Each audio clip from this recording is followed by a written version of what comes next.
now, please welcome Colorado Governor Jared Polis.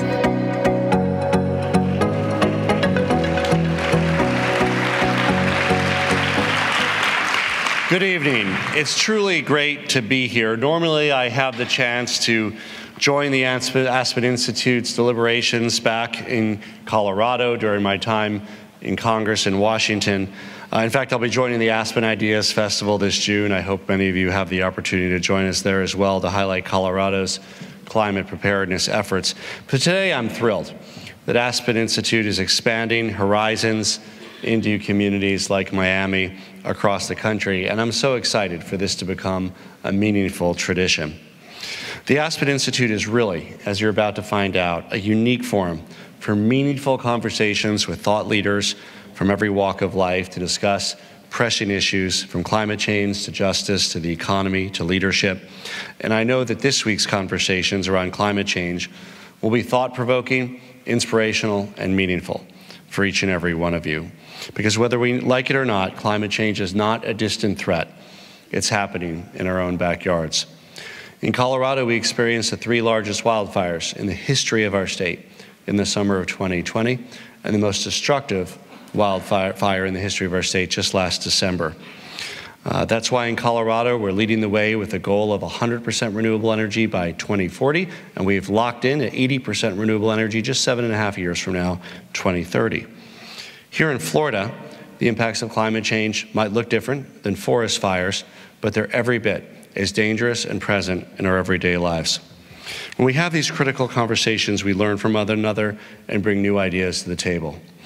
It is my deep honor to introduce somebody who is the greatest champion of climate change in the country and in the world, whether it's passing cap and trade through the House when I was a freshman member of Congress under her capable leadership, whether it's creating the Special Committee on Climate, chaired by Kathy Castor, who's with us here tonight, Florida's own, or whether it's relentless pursuit of climate for the benefit of our kids, for the benefit of our future, for the future of our planet. There is really no one who parallels the capable leadership of the Honorable Nancy Pelosi, the Speaker of the House. During her time in Congress as leader of the Democratic caucus, she is focused on real climate solutions. And she, more than any other leader, speaks to the need to act now on the climate emergency for a better future. Nancy Pelosi will be interviewed by Susan Goldberg, a lifelong journalist and Vice Dean of Arizona State University. It's my deep honor to introduce our nation's premier climate leader, somebody that I have the great honor of calling a former colleague and friend. It's my honor to introduce the Honorable Nancy Pelosi.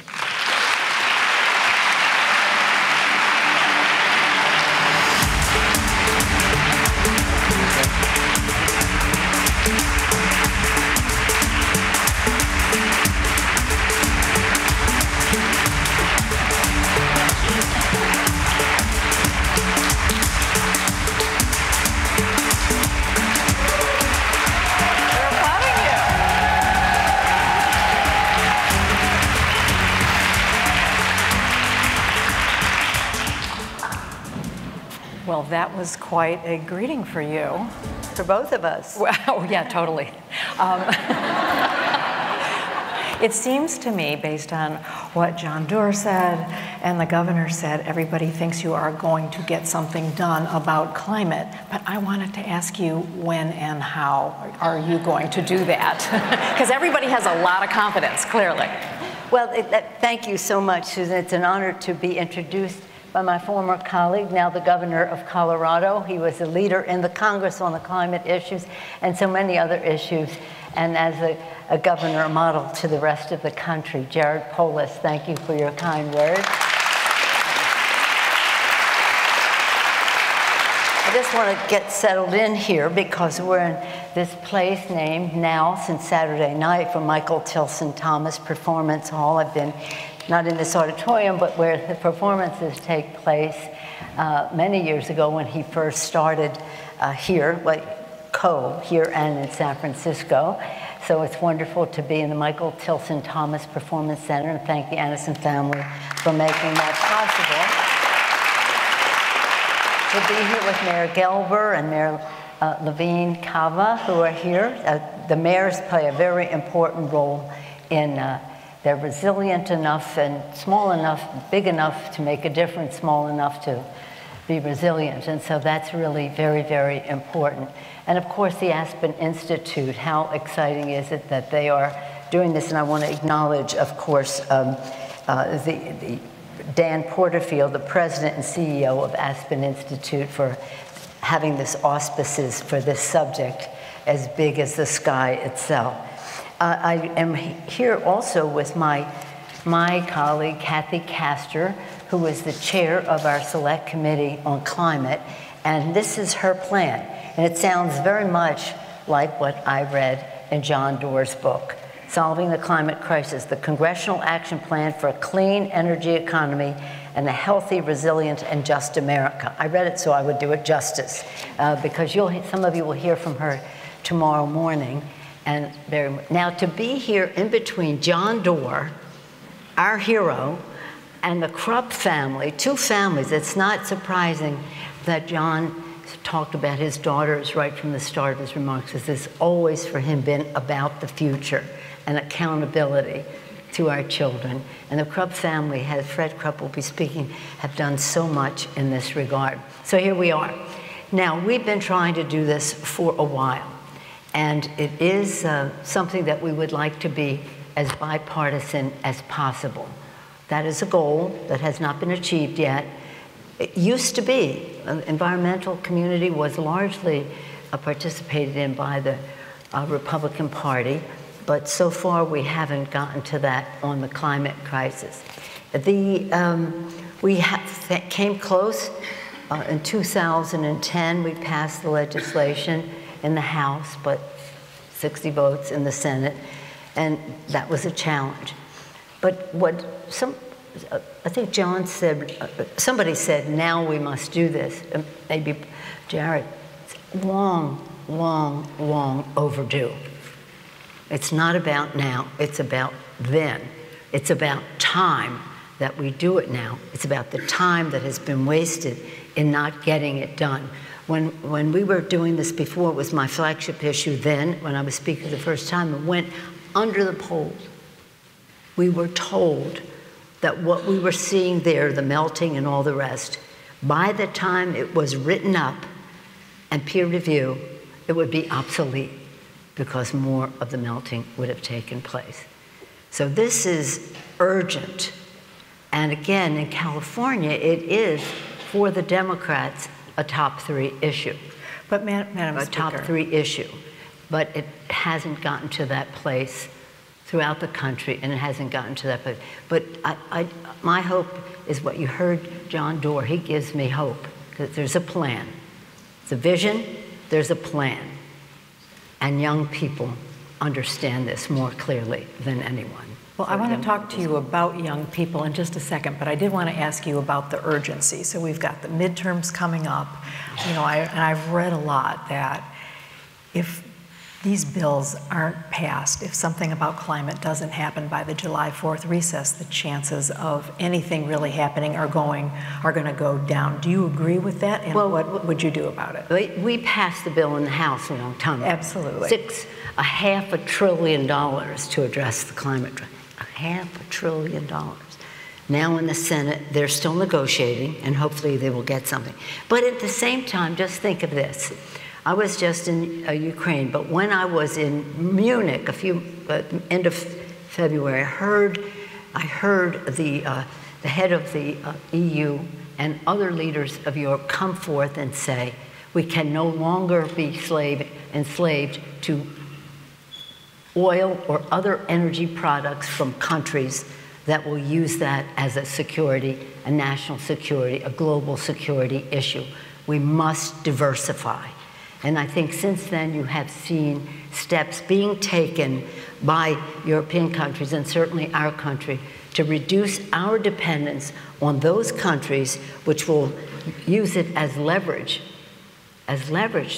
What they said to us in February is, the end of February, is we are paying for Russia to fight the war in Ukraine because we're buying their oil and their other energy products.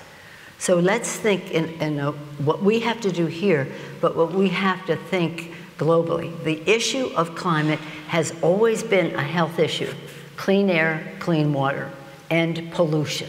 It has always been an economic issue. Green technologies. Green technology to be preeminent, and that's why hearing John Doerr talk about the private sector and its role in all this is so important.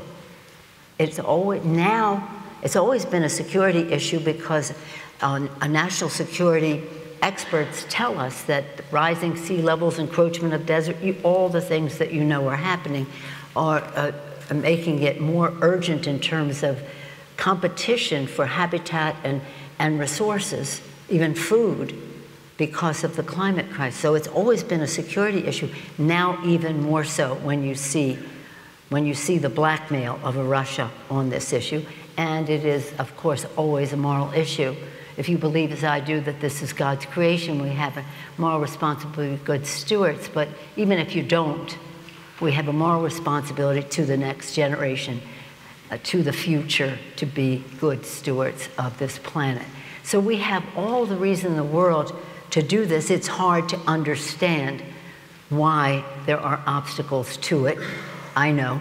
It's hard for me to understand, so it must be very hard for you to understand. But we still are optimistic that we can get some of the provisions in the Build Back Better legislation this year. So, without making this all about Joe Manchin, I mean, he has been, but just to, but he has been, you know, having some meetings and discussions. Are you hopeful at all about those? And have you personally reached out to Joe Manchin? Joe Manchin and I are Italian-American. We're Catholics. We have our friendship. I've helped him with even though I think clean coal is an oxymoron, and I've told the coal miners that, I do believe in their getting their benefits, whether it's pension or health care. And so we've worked on those issues together, and we have had our conversations. But right now, this conversation is a Senate conversation. But we're just optimistic and hopeful. But you know what? We really can't take no for an answer. So what we have to do is make sure that whatever the party, and I would hope that it would be as strongly bipartisan as possible, that we can get enough votes in September. I mean, excuse me, well, September would be good too, but November, because we have to get this done for the children. And it's not just about getting enough votes to pass it, it's about getting enough votes to push back the filibuster rule so that it can pass without getting 60 votes, because that would be very hard to get in the Senate at this time. Well, so how are you going to persuade Joe Manchin that he needs to move a little bit? And how are you going to persuade members of your own party that it's not going to be the dream bill that they wanted? Well, let me just, I mean, I didn't come here to talk politics, but if you want to talk politics. Oh, come on. I'm okay with that. Look, here's the thing. The House Democrats and the Senate Democrats have been firmly on this path for a long time. Such a long time. When I'm seeing John Doerr, I'm remembering that like in 2005, we started at Stanford, where he just made this magnificent grant for this Institute for Climate. Isn't it? It's so remarkable. But we met down there to talk about how we go into the future, what our competitiveness legislation would be. And one part of it became the law the next year that created something called ARPA-E. Anybody know what ARPA-E is? ARPA-E is it's a giant step forward in protecting us in terms of how we use energy. And we've come a long way with that. And actually, with it, we passed one of the biggest bills in history on energy with President Bush. The energy bill of 2007 with President Bush. He wanted nuclear, I wanted renewables. And We had a big celebration at the signing, and sadly what happened in Japan kind of slowed down some of the nuclear part, but we proceeded with that. And in any event, President Bush signed that bill with ARPA-E in there. So we had not complete agreement, don't get me wrong, but we made progress. So again, the House Democrats, the Senate Democrats are all there. There is, I think that what I want to see, what I think we have to have out of the $500 billion are the tax credits for wind and solar and renewables, so that we can proceed with that. What he might get with that remains to be seen. All right, so it sounds like you think you're going to get something done here. Well, that would be the goal. I mean, at some point, in other words, I want it all, but that doesn't happen. So I like a high split, though. I like the split in my direction. So but we cannot miss the opportunity. And if we do, we must remember in November, we have to get more people thinking about it. So let me just say this, now getting back to the bipartisan. President Lincoln, my favorite Republican president, he said, public sentiment is everything. With it, you can accomplish almost anything. Without it, practically nothing. So we have to beat the drum of public sentiment on this. And again, younger people seem to be more receptive, more concerned. It's their future, and they're willing to take responsibility for it. And I know in some families where the parents are in the fossil fuel industry and the kids are saying, what are you doing to save the planet, Mom and Dad? So again, there's reason to be hopeful because of young people. But we have no choice. I mean, in 2010, when we passed Waxman-Markey, we were told that we were at the end. We only had about 10 more years left. Well, those 10 years have gone by. So again, if you're a person of faith, why aren't you protecting this planet? If you care about the children and the air they breathe. And by the way, let me just say something about President Biden.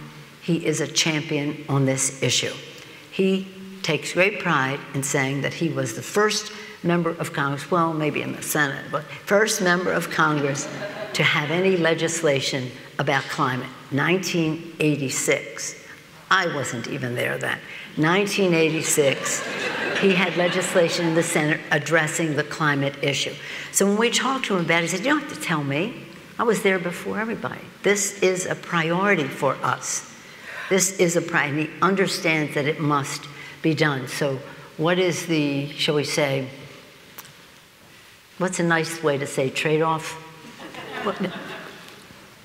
There's an agreement to be made, okay? Let's just find it, and let's find it soon, because time, the clock is ticking, whether it's ticking in terms of the cost. You know, Aspen Institute and some others have put together a clock. You know how that clock, it says how much the national budget is going up, the national debt.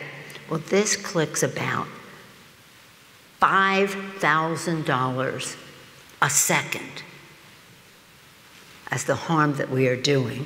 And it's about $5,000 a second, about $180-some billion a year. So when people say, well, we can't afford that, no, we can't afford not to do it. We can't afford not to do it.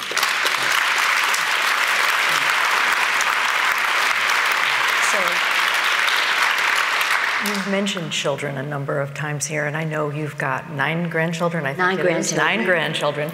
Do you hear from them about this? And, you know, kids have a great way of kind of cutting through all the, you know, BS and getting to the heart of a matter. What do you hear from them about the urgency of this, or what they're most concerned about?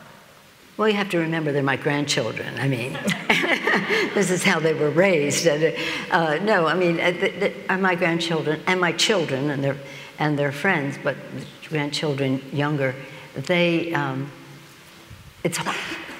from our standpoint, we're from San Francisco, we're from California, they live in Texas, Arizona, New York, because that's where they live.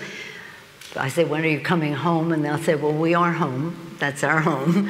And so they kind of understand that everybody doesn't agree with us, as one might think if you just lived in San Francisco. Not just lived in home of the Golden State Warriors living in San Francisco. But no, I mean, it's so self-evident. You don't want me to get too political here, do you? I mean, the fossil fuel industry, they weigh in so significantly. I mean, how could it be that nobody on the Senate side cares, and the Senate cares about climate? Some of them do, and they talk about it. When it comes to the votes, it just isn't there. They just aren't there. So rather than saying, well, we have to defeat them, no, let's just try to persuade them. I want the Republican Party to take back the party. Take it back to where you were, where you cared about a woman's right to choose, and you cared about the environment, and all.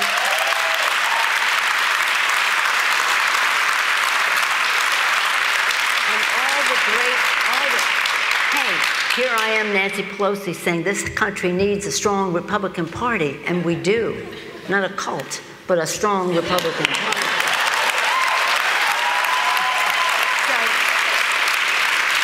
So let's make this as bipartisan as possible, and not, but right now, it's, you know, people say I signed up to be part of the climate this or that, which means nothing, unless you're going to put your vote where you're signing up it. So let's just strive to make it partisan. So in terms of my grandchildren, that's not really a good test because, you know, that's how they were raised, that's what it's about. And by the way, we're people of faith.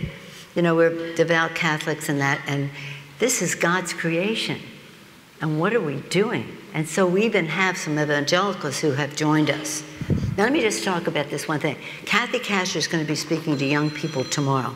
I don't know where they make the cut to get into the young people part, but no, that's a level of politics I could never succeed in.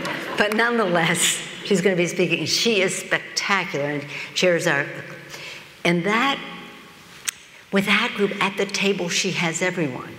She has both sides of it. She has people of faith and she has the scientists. She has the farmers, she has environmentalists and the labor unions and the business community. She has the farmers, she has the venture capitalists. She has every aspect of what it takes to get consensus so that people don't feel harmed by what we're doing. And we've had evangelicals speak at our events because they believe that it's God's creation.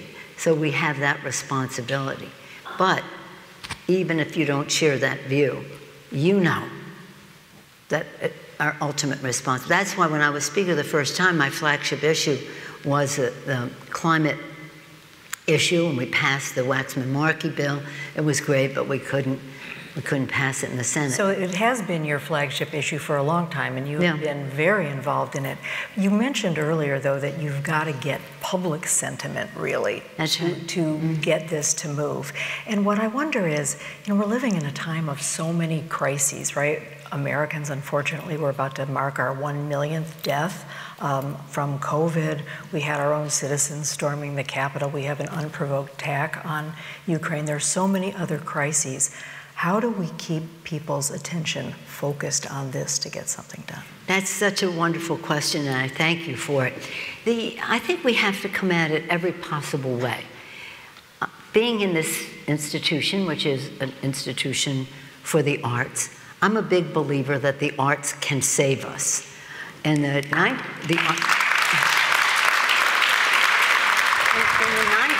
19th century, now that would be the 1800s, in the 19th century, there was a movement that said that poets should talk more about science, and scientists should frame things more in an artistic way so that people could understand and be motivated by it.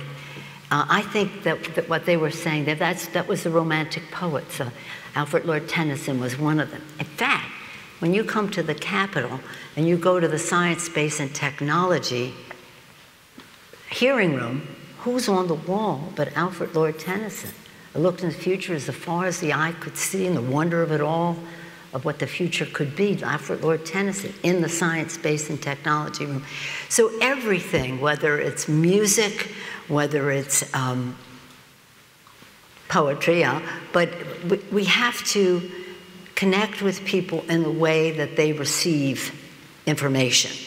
You have been so great in this, and so many of the things that you have done at the National Geographic, the Wall Street Journal.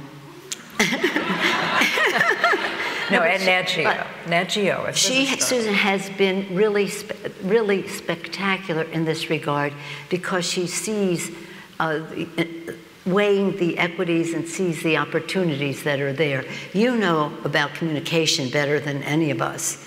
And so when I'm saying this about music and how we come together, we forget our differences, right? We come together, listen to music, we laugh together, we cry together, we're inspired together, we're taken to a different values place that can say, really? We're not going to save this planet for our children? Well, I do think it is a struggle to figure out how to tell the stories, to get people's attention and to keep it there. And that's something certainly I struggled with at National Geographic, and I think all journalists struggle with. But let me ask you another thing, which is that, you know, the climate crisis, like every other bad thing, doesn't play out evenly. You know, because of a legacy of redlining, a lot of Black and brown Americans who are living in neighborhoods with fewer trees, those neighborhoods are on average 5 degrees hotter than leafy neighborhoods in the same cities. People in those neighborhoods are breathing in, excuse me, more particulate matter. So the climate crisis really has an environmental justice issue about it. What should the government be doing about that? Well, I'm so glad you asked that question, because this is the heart of the matter. And I was going to say Joe Biden. President Biden has been a real champion. And in our bills, whether it's the infrastructure bill, which has a good deal of climate initiatives in it, it's not everything, but it goes in the right direction, has a 40% sort of standard that has to address environmental justice. When we talk about clean air, clean water, we talk about asthma, communities of color, and the environmental injustice of it all is so apparent. When we were doing the infrastructure bill, some of the members said, well, I'm not going to build any more infrastructure because they build roads through our neighborhoods and divide us. And the president said, this is a bill about bringing people together to take down those divisions in neighborhoods and the rest. So if you're talking about environmental justice, that's a very important part of the legislation that we have in every way. Getting the lead out of the water that our children are drinking and damaging their capacity to think and learn and the rest. So this is, thank you for asking, because it is the heart of the matter and is what is different about it than anything that has gone before in terms of building the infrastructure of America and now addressing the climate issues. Well, let me ask. For the children. It's always for the children. Even your grandchildren, right? Hmm? And your grandchildren, too. Yeah. So at some point, Speaker Pelosi, even you are going to end your congressional career. And, you know, right now we've got a situation where the battle for an urgent response to climate change is very difficult to achieve. Democrats are struggling to hang on to the House. And there's a lot of other things that you really care about that are in play or at risk. So on a personal level, what does this moment mean to you? Is that a political question? It sounded like one to me. But then again, everything sounds that way to me. No, now we always have to be making progress. But enough already with the progress. Let's just get the job done. This is what the choice is. weigh the equities. You may have, nobody ever gets everything they want. There is no such thing as a perfect bill. But we do have to be at a place where we are meeting the needs of people in every possible way. So for me, this issue, again, is a health issue, it's a jobs issue, it's a national security issue, and it's a values issue. So much falls under the climate issue, and we have to get something done. And we have to understand the relationship to elections to it. Now, it doesn't mean just vote Democratic. It means make sure that the people you vote for know what you care about. And ask them where they are on it. Because this can't go on for a long time. You know, just between us, don't tell anybody I said this. These fossil fuel companies, they're out there saying, we're doing this to save the planet and that, and we did $25 million. Oh, really? That don't even buy a cup of coffee in the world of climate change. So why, don't let people get away with saying things to represent that they're doing something when they're not. But of course, we came back, here we have, look at this week. We came back from Ukraine last Monday, 1 week ago. We see the leader of a country, Russia, making animals of his soldiers who are raping little girls 11 years old and their mothers in front of them, attacking civilians in maternity hospitals, schools, and the rest. This is unfathomable. I wear this ring about Afghanistan and the women of Afghanistan. They made this ring so that we don't forget them. But look at that. The Taliban are putting them in burqas. But the Taliban are the Taliban. That's a horrible thing. This man's the head of Russia. And he's attacking. He's going into a country.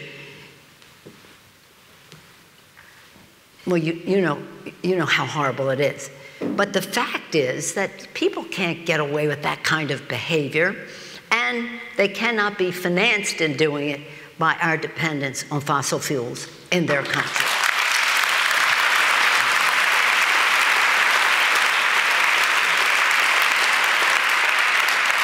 So it's all connected. When my kids were little, we used to go to Marin County, across the bridge, and Mrs. Terwilliger was she taught kids about nature. Everything in nature is connected. It was a lesson for the children, little children then. It's a lesson for us now. It's all connected. And we have to, again, if you believe that we are all God's creation and the spark of divinity exists in people, or even if you don't believe that, but you believe in the dignity and worth of people, you have to come to a different conclusion. I'm really happy that we'll have strong bipartisanship. I'm hoping to bring the bill up tomorrow on Ukraine. They asked me, can you do it by the end of May? I'm like, no, I think the end of the week, that we will bring up that bill so that we send a clear message of support, whether it's humanitarian support, whether it's economic support, whether it's sanctions, or whether it is three things: weapons, weapons, and weapons. Is there anything worse for the environment than war? Is that horrible to see what they're doing to he's doing to the environment and what is necessitated in war? So this it's outside the circle of civilized human behavior. And as a country, we have to find our common ground to come together to do something about it. Now, what I tell people, see, Susan and I may have a disagreement, but, well, I don't know. I have no intention of losing the House in November. Oh, okay.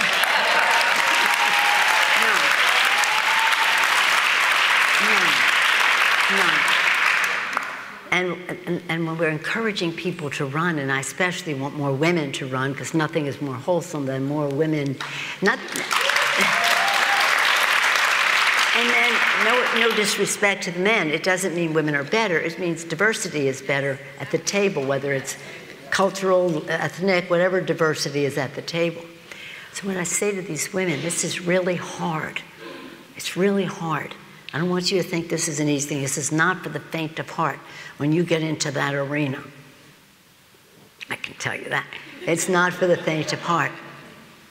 But when you're in that arena, you got to be ready to take a punch. And you got to be ready to throw a punch for the children.